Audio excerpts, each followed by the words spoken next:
वाह, तुम पढ़ी लिखी हो? हाँ पढ़ी लिखी हूँ मैं। इतनी पढ़ी लिखी हो तो इसके स्पेलिंग बताओ। सुनो जी, दारू पीने के बाद आप बहुत हैंडसम लगते हो। लेकिन मैंने आज तो दारू पी ही नहीं है। आज मैंने पी है। मेरे पति नींद में बातें करने लगे हैं, क्या करूं? उन्हें दिन में बोलने का मौका दीजिए। Hey, I love you. Oh my God, what a coincidence. I also love myself.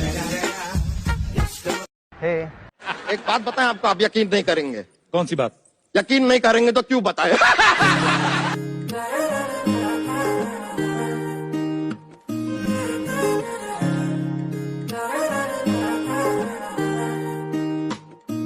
Here बाहिर खोर हुआना खुररे दियाना प्रेरोना हियरे खाबोती